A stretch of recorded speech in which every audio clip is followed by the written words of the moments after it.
Hey everyone, welcome back for another deep dive. You ready to get into some really good stuff today? Absolutely. I'm excited for this one. Me too. Yeah. So today, we're going to be talking about goal setting.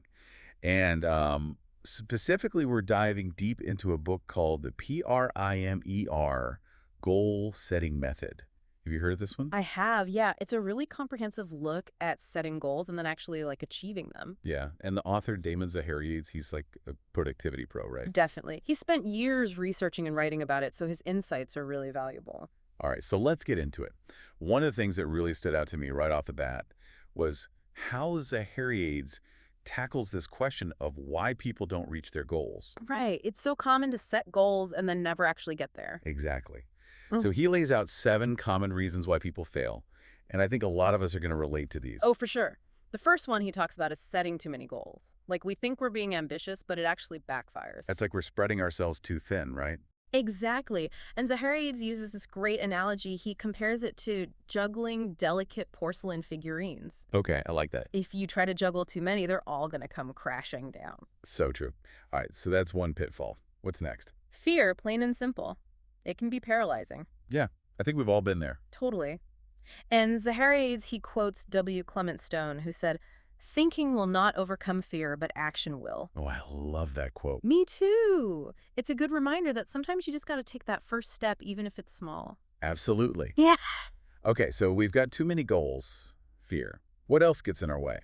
Well, Zahariades talks about the importance of our environment and how negativity can really hold us back. Ah, so it's not just what's going on inside our heads, but also what's around us. Right, it's both. All right. He suggests being really intentional about who we surround ourselves with and what we expose ourselves to. So, like, ditch the negative influences and find those positive people. Exactly. Find your cheerleaders. I love that. Okay, so then there's this issue of setting unrealistic goals. Oh, yeah. We get caught up in those big dreams, but sometimes they're just not grounded in reality. And then we set ourselves up for disappointment. Right. And then Zahariades dives into this idea of setting goals for the wrong reasons. Oh, interesting. Like, what does he mean by that? Well, he says sometimes we chase achievements just to impress other people or get external validation. Ah, so it's not really coming from a place of genuine desire. Exactly. And that makes it hard to stay motivated, especially when things get tough. Which they always do. Exactly. So he stresses the importance of figuring out your why, like what's the real reason you want to achieve this goal. So it's like connecting to that deeper purpose. Right, because that's what will keep you going when you hit those inevitable roadblocks. I'm really liking this so far. All right, so we've talked about a few of the common reasons why people struggle with their goals. Mhm. What's the next big idea? Well, Zahariades really emphasizes this point that it's usually a combination of these factors that trip us up, not just one thing in isolation. So it's like a perfect storm of goal-sabotaging forces. Right, and then he drops this gem. Action defines the difference between a goal and a wish. Okay, mic drop moment right there. Seriously, it's so simple, but so powerful. It is. So basically, we got to stop just wishing and start doing. Exactly. And one of his key strategies for taking action is breaking down those big goals into smaller, more manageable steps. So instead of feeling overwhelmed by the enormity of it all, You focus on those immediate actions that you can take right now. okay, so can you give us an example? Sure, let's say your goal is to learn new language. Hmm. Instead of trying to cram in hours of study every day, which can feel super daunting, Oh, yeah, for sure. Zahariades suggests finding ways to incorporate short bursts of practice throughout your day. I like that. So maybe you listen to a podcast on your commute, or you try using a few new phrases when you order your coffee. Those are great ideas. It's like making it a part of your daily routine. Exactly. And those small actions, when you do them consistently, they really add up over time. That makes so much sense. All right, so we've explored why people often don't achieve their goals. Now, I'm curious to hear what Zahariades has to say about the different systems out there for setting goals. Well, that's where things get really interesting. He takes a deep dive into several popular goal-setting systems and examines what makes them work and where they might fall short. Okay, so let's get into it. Which system do we tackle first? How about we start with one that many people are familiar with, SMART goals. All right, SMART goals. Let's unpack that one. So SMART is all about making sure your goals are well-defined and actionable. I've definitely heard of this one, but remind me what SMART stands for. Each letter represents a key principle, specific, measurable, achievable, relevant, and time-bound. Okay, so let's say my goal is to get in shape. How would I make that a SMART goal? Instead of just saying, I want to get fit, you'd need to be way more specific. Like, I want to run a 5K in under 30 minutes. Ah, okay, so that's specific. And I guess it's measurable, too, because I can track my time. Right. And it's achievable, assuming you're starting from a reasonable fitness level. Definitely. Yeah. It's relevant to my overall goal of getting in shape. And then to make it time-bound, you'd set a deadline. Like, I want to achieve this by the end of the year. Okay, I'm getting it. So basically, SMART goals are all about clarity and having a solid plan. Exactly. But Zahariades does point out a couple of potential drawbacks with this system. Like what? Well, one thing he mentions is that SMART goals can sometimes be a bit too focused on the outcome and not enough on the why. Ah, so like why is this goal important to me in the first place? Right. It's like going through the motions without really connecting to the deeper purpose. I see. And what's the other drawback? He also notes that SMART goals can be a bit inflexible. Meaning what?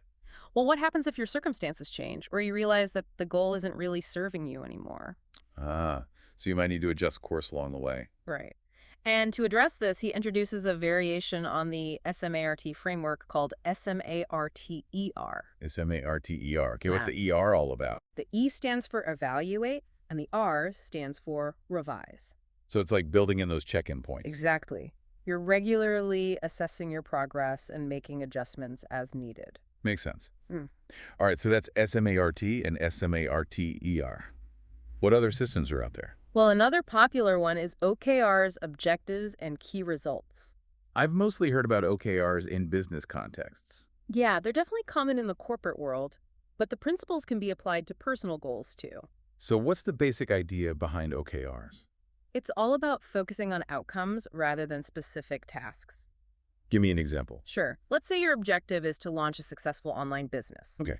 Your key results would be the measurable outcomes that indicate you're on the right track. So like website traffic or sales figures? Exactly. Those are things you can track and measure to see if you're moving towards your objective. I see. So it's like setting those high-level targets and then figuring out how you're going to get there. Right. But Zahariades cautions against neglecting deadlines with OKR. Ah, because otherwise you could just keep pushing things out indefinitely. Exactly. And he also emphasizes the importance of connecting your OKRs back to your overall why. So it's not just about hitting those numbers, but understanding the bigger picture. Right. All right, so we've got SMART, SMARTER, and OKRs. What's next? Okay, this one sounds interesting, the BSQ method. Big, small, quick. What's that all about?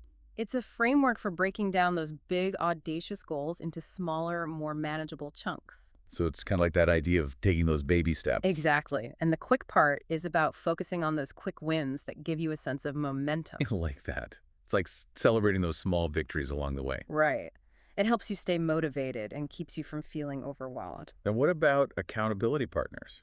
I've heard that having someone to check in with can make a big difference. Zahariades covers that too. He talks about the goal buddy system. Okay, tell me more. It's basically about finding a supportive person who you can share your goals with. So someone who can cheer you on and keep you accountable. Right. And you have regular check-ins where you discuss your progress, any challenges you're facing, and any adjustments you might need to make. I could see that being really helpful. It's like having a built-in support system. Exactly. And then there's Locke and Latham's 5 principles, which are based on some pretty solid research in psychology. Okay, I'm intrigued. What are those 5 principles? Clarity, challenge, commitment, feedback, and task complexity. So it's like a scientific approach to goal setting. Right. It's about Yeah. understanding the psychological factors that influence our success. I like that. All right, so we've covered a bunch of systems. What else is on the list? Well, there's backward planning, which is all about starting with your end goal and working your way backwards. I've actually used that method when planning trips. Yeah. It's really helpful for mapping out the steps. Yeah, it's a great way to create a roadmap and make sure you don't miss any crucial steps along the way. And then there are BHAGs, big, hairy, audacious goals. Those are the ones that really push you outside your comfort zone. So it's about dreaming big and not being afraid to set those ambitious targets. Exactly. And even if you don't fully achieve a BHA, you'll likely make significant progress in the process. All right, I'm ready to set some BHAJ. What's next? How about the golden circle? This one is all about starting with your why. Oh, I've heard of this one. It's by Simon Sinek, right? That's right. He argues that people are more inspired by purpose than by features or benefits. So instead of focusing on what you're doing or how you're doing it, You start by asking yourself why it matters. and that deeper purpose gives your actions more meaning and impact. Exactly. All right, we have one final system to cover OGSM objectives, goals, strategies, and measures. Okay, I'm sensing a pattern here. Most of these systems are acronyms. Haha, you're not wrong. It seems like everyone loves a good acronym. So what's OGSM all about?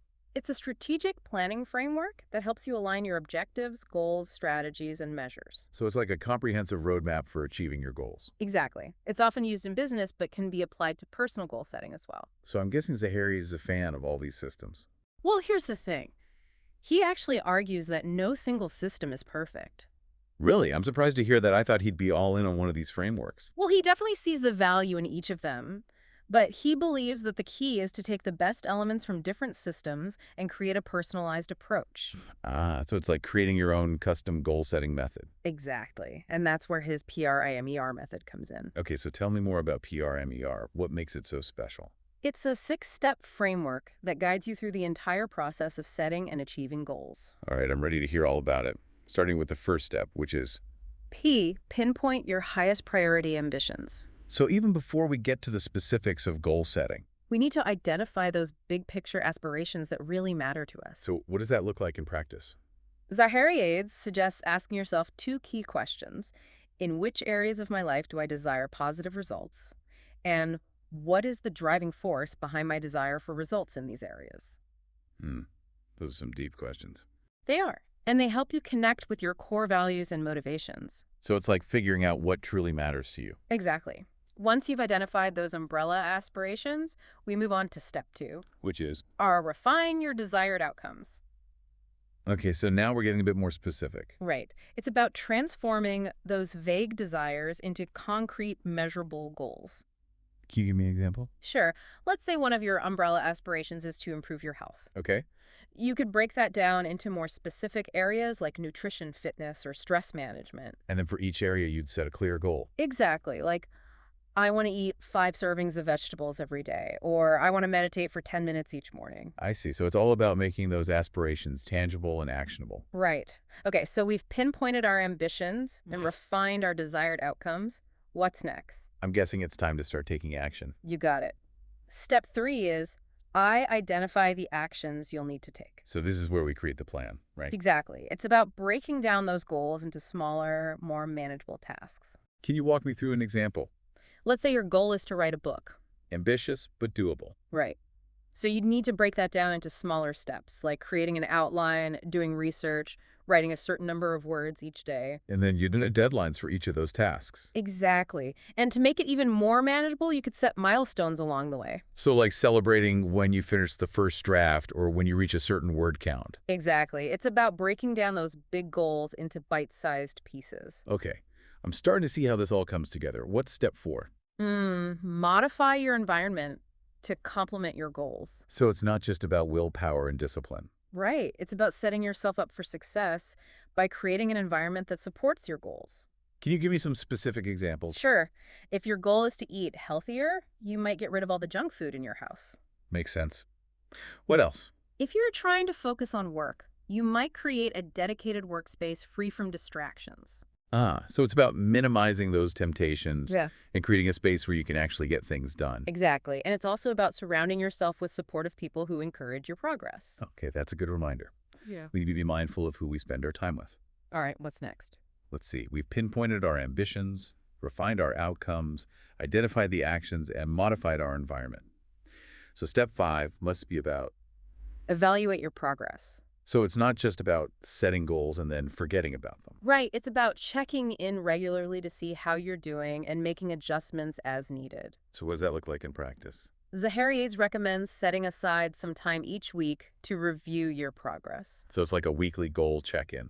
Exactly. You can celebrate your wins, identify any challenges you're facing, and make any necessary course corrections. And I bet that helps you stay motivated and on track. Definitely. All right, we're on the final step of the PRIMER method. What's the R all about? Let's hear it. R, revisit your goals. Interesting. So it's not just a one and done kind of thing. Right. Zahariades emphasizes that our goals are not set in stone. Meaning? Well, our priorities and circumstances can change over time. So a goal that was really important to you 6 months ago. Might not be as relevant or meaningful today. So we need to be willing to let go of goals that no longer serve us. Exactly. It's about staying aligned with our evolving selves. I like that. Mm. Okay, so we've covered a lot of ground here. We've talked about the common reasons why people struggle with goals, explored various goal-setting systems, and delved into the PRMER method. What comes next in the book? Well, Zahariades dives into this really interesting discussion about the relationship between goals and systems. Goals versus systems. Yeah. That sounds intriguing. It's kind of become a popular idea lately that maybe systems are actually more important than goals. Oh, really? Like routines and habits instead of specific outcomes. Right, exactly. And there's some good reasons for that thinking. Focusing on building consistent systems can lead to more sustainable progress. That makes sense. It's like instead of obsessing over reaching a certain weight, You focus on developing healthy eating habits and a regular exercise routine. so you're building those positive patterns into your life. Right, and the idea is that those systems will naturally lead to the desired results over time. Okay, so where does the Harriade stand on this whole goals versus systems debate? Well, he actually doesn't see it as an either or situation. So he thinks there's room for both. Absolutely. He acknowledges the benefits of systems, but he also believes that goals are still crucial. Why is that? Well, he argues that goals give us direction and motivation. They provide that sense of purpose and something to strive for. So it's like having that North Star guiding your journey. Exactly. And he actually ties this back to his PRIMER method. How so? Well, he says that by following the steps of PRIMER, you're naturally creating those beneficial systems and routines. Oh, interesting. So the process of pursuing your goals actually helps you develop those positive habits. Right. It's like a 2-for-1 deal. I love that. All right, so we've talked about why people struggle with goals, explore different systems, and unpack the PRIMER method. But what happens when we inevitably hit those bumps in the road? What does Zahariades say about setbacks? He has a really refreshing perspective on this. He encourages us to view setbacks not as failures, but as opportunities to learn and grow. So it's like that saying, every failure is a stepping stone to success. Exactly. And he suggests conducting what he calls a goal autopsy when things don't go as planned. A goal autopsy. That sounds intense. It's not as scary as it sounds. It's basically a structured way of analyzing what went wrong. So it's like a postmortem for your goal. Right. And he recommends starting by clearly defining the problem. Like, okay, I didn't achieve this specific goal. Right. And then you identify the potential factors that contributed to the outcome. So like maybe I didn't create a realistic plan or I didn't have enough support. Exactly. And then you dig even deeper to try to uncover the root cause. So why did I not create a realistic plan, or why didn't I reach out for support?